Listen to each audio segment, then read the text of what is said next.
Eu fui o dono dos domingos, o sorriso que entrava na sua casa sem pedir licença. Mas quem realmente viu o homem por trás do palco giratório? Vocês acham que me conhecem pelo Viva a Noite, pela banheira, pelo táxi? Ou será que o Gugu, o showman, era a armadura perfeita para esconder o Antônio Augusto, um homem tímido, reservado e que carregava o peso de nunca poder desligar o sorriso? Minha história começa longe dos holofotes, na simplicidade de Lins, interior de São Paulo, onde nasci no dia 10 de abril de 1959. Meu pai era caminhoneiro, minha mãe dona de casa. Uma família portuguesa, trabalhadora, que me ensinou o valor do esforço. Mas desde menino, meus olhos não viam a estrada, viam a tela de uma televisão. E naquela tela reinava um homem que se tornaria meu mestre, meu ídolo e meu maior rival, Silvio Santos. Eu não sonhava em ser ele, eu sonhava em estar perto dele, em entender aquela magia. Aos 13 anos, eu já era um rato de auditório e um correspondente obsessivo. Eu enviava cartas e mais cartas com ideias de quadros para os programas do Silvio. Minha insistência foi tanta que um dia ele me chamou. Não para frente das câmeras, mas para um emprego de office boy no SBT. Eu aceitei na hora. O menino sonhador agora estava dentro da fábrica de sonhos. E eu estava determinado a não ser apenas mais uma engrenagem, mas a aprender a comandar a máquina. Eu não era o office boy comum. Cada corredor do SBT era a minha faculdade. Eu observava tudo, a edição, a produção, o jeito como o Silvio comandava o auditório com um simples olhar. Eu não queria apenas entregar documentos, eu queria entender a alma daquele negócio. E o Silvio, com sua genialidade, percebeu que aquele moleque insistente tinha algo diferente. Ele me deu uma chance, me promoveu a produtor. Aos poucos, a fábrica de sonhos estava revelando seus segredos para mim. Meu grande sonho, porém, era ter o meu próprio palco. E a oportunidade surgiu nas noites de sábado, um horário que, na época, era um deserto na programação. Eu vi ali uma terra prometida. Apresentei um projeto para o Silvio, um programa ao vivo, caótico, cheio de música, gincanas malucas e a energia da juventude. Um programa que fosse a cara daquela década de 80 que estava explodindo em cores e sons. O nome era uma promessa: Viva a Noite. O Silvio, cético, me deu a chance, mas com um aviso: se não der audiência, acaba. O programa estreou em 1982 e foi uma explosão, uma loucura televisionada. A banheira, o passarinho na gaiola, os artistas do momento, o Brasil parou para assistir aquela bagunça organizada que eu comandava. Eu não era um apresentador com a classe do Silvio. Eu era um deles, um garoto se divertindo no palco. O Viva a Noite me transformou da noite para o dia no príncipe dos sábados. Eu tinha meu próprio reino. Mas eu olhava para o domingo e via o trono do rei. E silenciosamente eu comecei a cobiçá-lo. Eu era o príncipe, mas todo príncipe uma hora se cansa de esperar pela coroa. E o reino vizinho, a toda poderosa TV Globo, acenou para mim. A proposta era irrecusável. Um salário milionário e a chance de ser o número 1. Eu balancei. Era a prova que eu precisava de que o meu valor ia além dos muros do SBT. Assinei o contrato. Por dentro, eu me sentia um traidor, o filho que abandona o pai. Mas a minha ambição falou mais alto. E então, o inacreditável aconteceu. Silvio Santos, o homem que eu via como um deus inatingível, fez o que ninguém esperava. Ele foi à televisão, foi pessoalmente à sala de Roberto Marinho, o dono da Globo, não como um patrão, mas como um pai, pedindo o filho de volta. Ele parou o Brasil, expôs sua fragilidade e seu afeto por mim na frente de todos. Aquele gesto demoliu a minha armadura. O dinheiro da Globo não valia nada perto daquela demonstração de amor e confiança. Eu voltei para o SBT, não mais como o príncipe, mas como o herdeiro legítimo do trono. E, como recompensa pela minha lealdade, ele me deu o que eu mais cobiçava, as tardes de domingo. Nascia o Domingo Legal. Eu tinha conquistado o palco mais disputado da TV brasileira, mas descobri que o trono não vem com paz, vem com uma guerra. E a minha guerra tinha nome e endereço: Fausto Silva, do outro lado da rua. A guerra pela audiência de domingo estava apenas começando.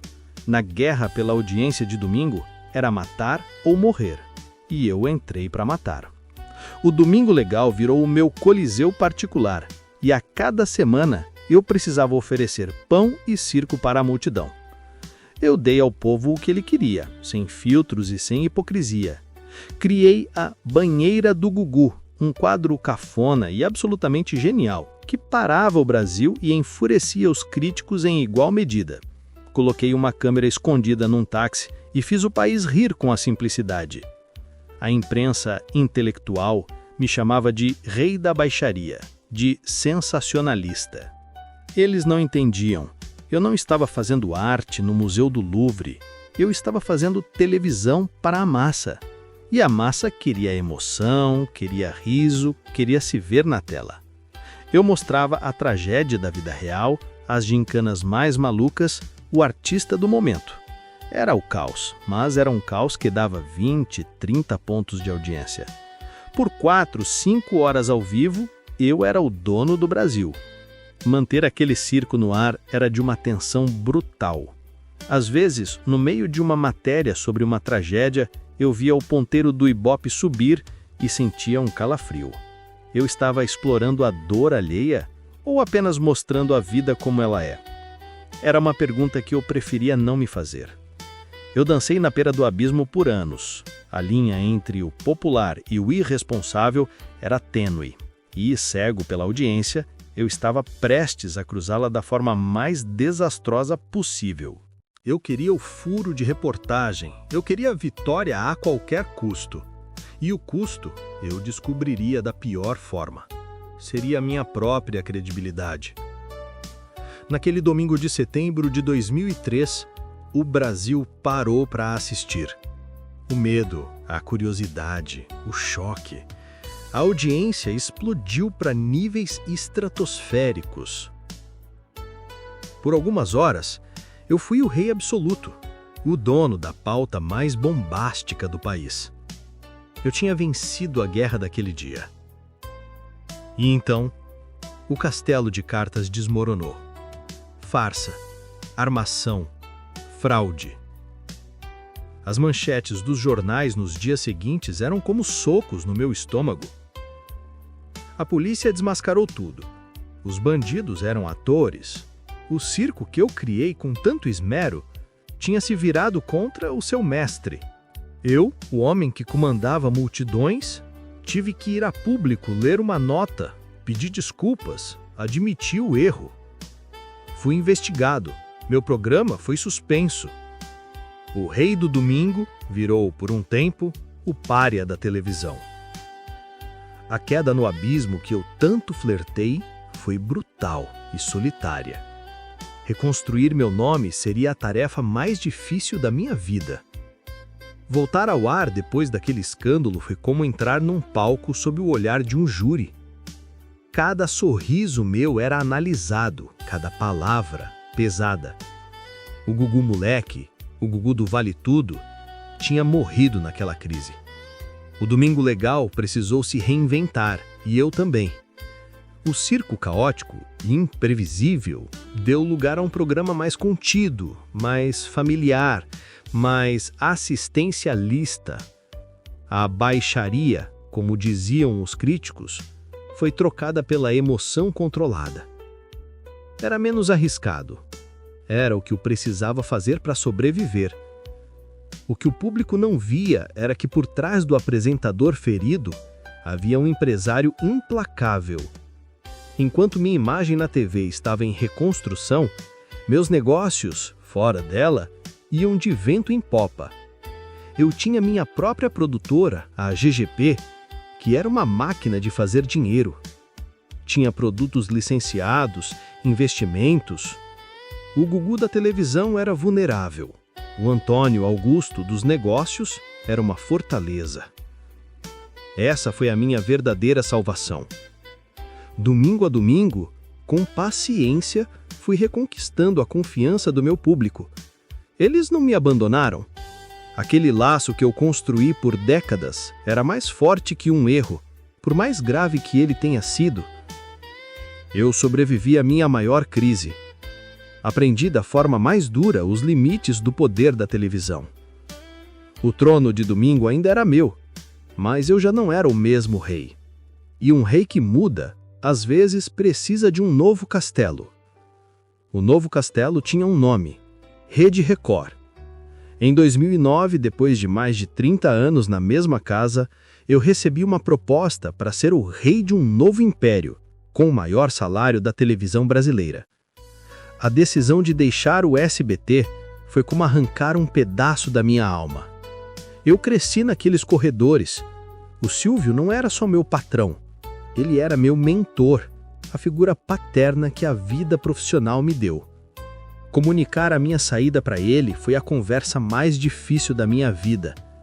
Nos olhos dele, eu não vi raiva, eu vi decepção. E isso doeu mais do que qualquer crítica da imprensa. O público me chamou de traidor, de mercenário. E talvez eu tenha sido um pouco de tudo isso. Mas eu era um homem de 50 anos e eu precisava provar, principalmente para mim mesmo, que eu podia ser o rei do meu próprio reino, sem a sombra de Silvio Santos sobre a minha coroa. Nos momentos decisivos, é para a cabeça que foge que eu relaxo. Mas a realidade é que a liberdade tinha um preço alto. E esse preço era a solidão. No palco, eu abria a porta da casa das pessoas, mostrava suas tragédias, suas alegrias, seus segredos. Mas a minha própria casa, a minha vida de verdade, era uma fortaleza com muros invisíveis. Quanto mais eu me expunha na TV, mais eu me escondia na vida real. Era a minha condição para sobreviver. Eu queria ser pai, construir uma família, e eu fiz isso do meu jeito, nos meus termos, longe dos paparazzi e dos programas de fofoca. Meus filhos, o João Augusto e as gêmeas, Marina e Sofia, nasceram nos Estados Unidos, não por luxo, mas por uma busca desesperada por paz. Eu queria que eles tivessem uma vida que a fama me roubou, uma vida normal. Orlando, na Flórida, se tornou meu refúgio. Lá eu não era o Gugu Liberato, o astro da TV. Eu era o pai do João, da Marina e da Sofia. Eu ia ao supermercado, consertava o telhado, vivia a rotina de um homem comum. Era o meu palco secreto, e a plateia era só a minha família. Manter essa muralha entre a minha vida pública e a minha vida privada foi a tarefa mais exaustiva da minha carreira. Havia partes de mim, segredos e complexidades que eu sentia que o Brasil não estava preparado para saber, ou que eu simplesmente não tinha coragem de contar. E esse silêncio tinha um peso que eu carregava sozinho por trás do sorriso que eu dava todos os domingos. Eu construí meu paraíso particular para me proteger do mundo. Mal sabia eu que seria justamente nesse paraíso que o meu espetáculo chegaria ao fim. A vida tem um roteiro que nenhum autor consegue imaginar.